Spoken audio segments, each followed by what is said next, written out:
So your heart's racing, your chest's tightened up, and the butterflies in your stomach feel more like those facehuggers from Alien. And your legs have turned to jelly, so even if you wanted to run away, you can't. These feelings inside we've all felt. It's like something's come from the shadows and grabbed us. And they're the physical symptoms of anxiety, one of the children of the fear family. So anxiety crippled me for around the first 25 years of my life, and it lay in places and inside people that I knew and didn't know. There was always this feeling inside that something wasn't right and I needed to get away, almost like I was getting a message that was telling me something that other people didn't know, and I needed to pull the parachute. So today's all about anxiety, how you can frame it and how you get it to a manageable level. This video is for anybody that's let anxiety or fear ruin their day or their life. So anxiety, I don't categorize it as a lot of other people do, which is as a medical condition. I look at it as something that's internal that needs locating, and it's a combination of an emotion, a space, and a time.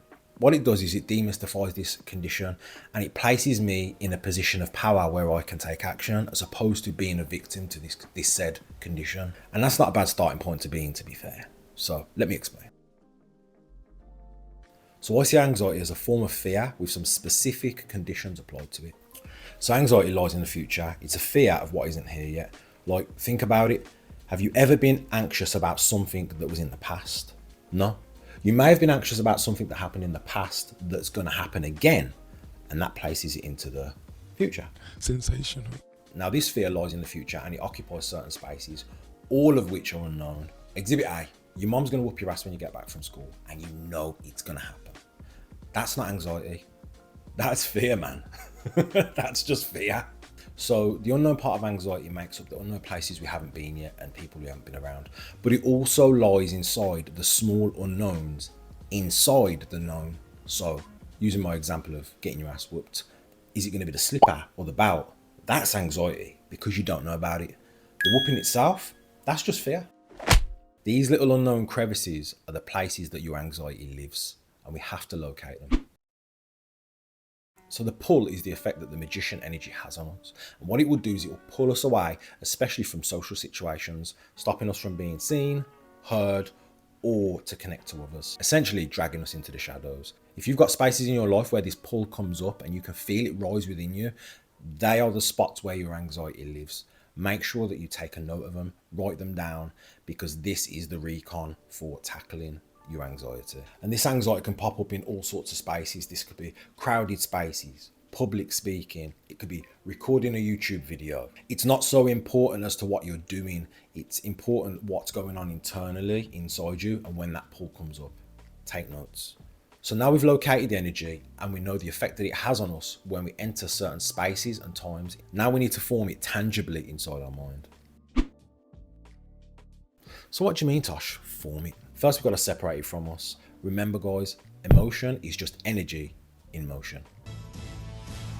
I want you to separate yourself from doing it in two ways. Number one, stop saying, I'm anxious, I'm scared, I'm terrified. I want you to start using the language, I feel scared, I feel anxious, I feel terrified.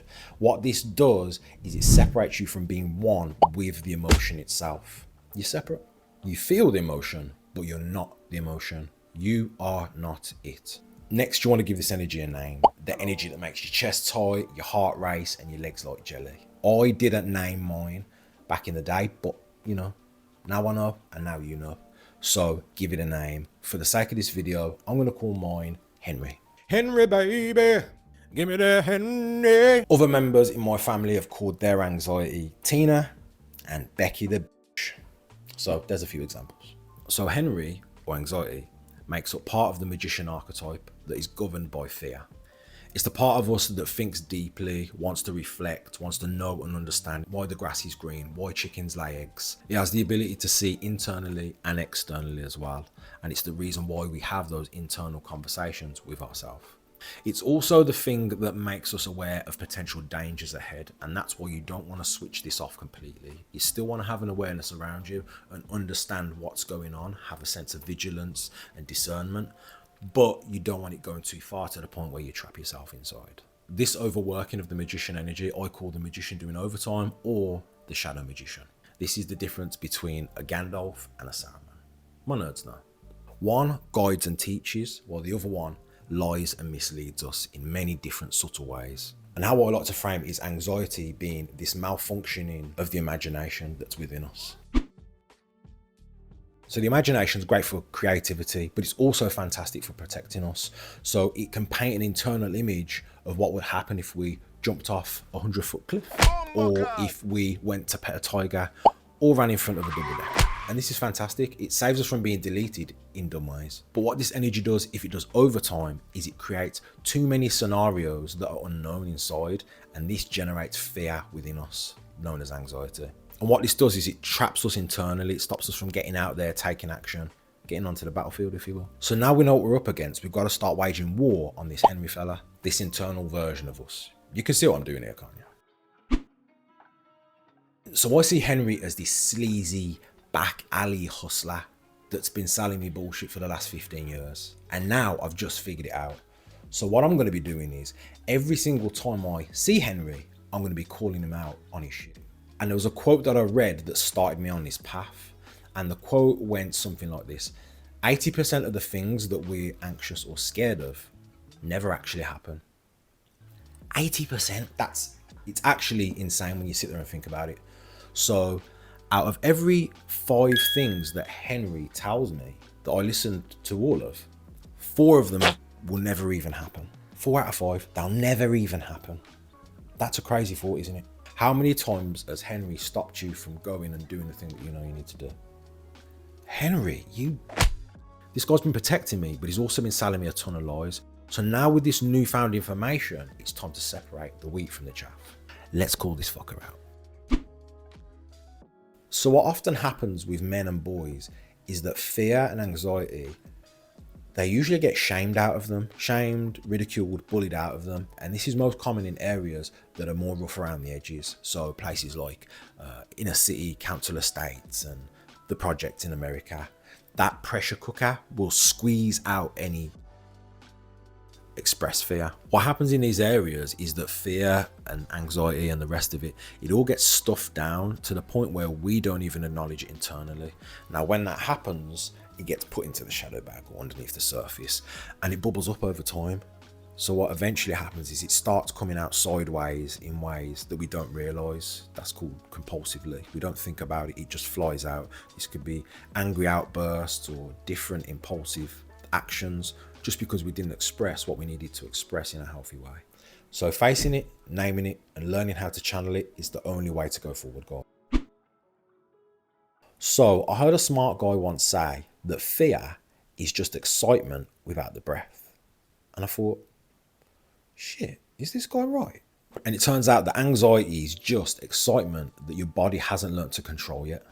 Like, think about it. Anxiety is preparing you for something bad, when excitement is preparing you for something good. I want you to really pay attention to the next time you feel excited and notice that the reactions in the body, the heart racing, the legs shaking, the high energy, it's exactly the same as when you're anxious. Excitement and anxiety are unidentical twins, the same response pointed in a different direction. So alchemy is the process of turning something into something else. That process is called transmutation, like lead to gold. And so what we're looking to do is we're looking to turn the anxiousness, the fear, into excitement. And there's 2 ways that we can do that. Number 1, you've got to vocalize it, get it out there, get it out of your body and into the universe. That is the opposite of stuffing it down into the shadow bag. Now, depending on the environment and the people that you surround yourself with, this is going to be more tricky. So find yourself a safe space and make sure that when you're anxious, vocalize it, get it out there. And what that will do is it will lead us on to the second point, which is to breathe. This breath is going to release the physical tension inside your body that, when held inside, paralyzes us. There's no shame in being anxious. Get it out there and do it anyway. Remember, it's okay to be anxious. What isn't okay is letting the feeling of anxiety control what you do in your life.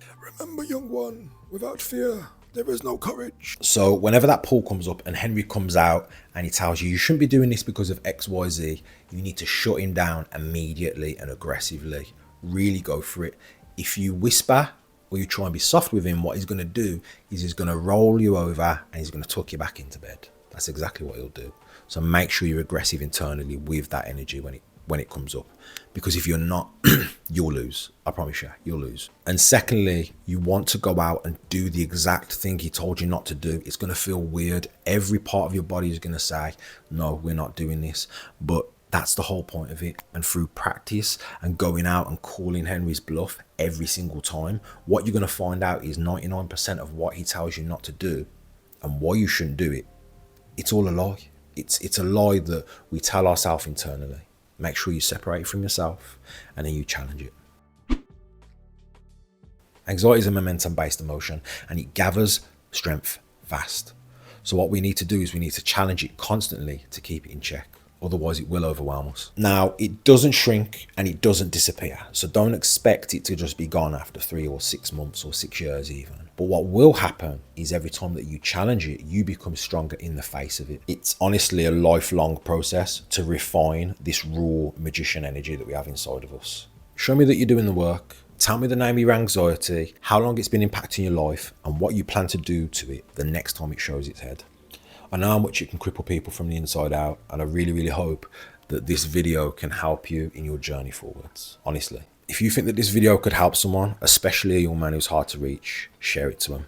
They need us now more than ever. Big love, the crew.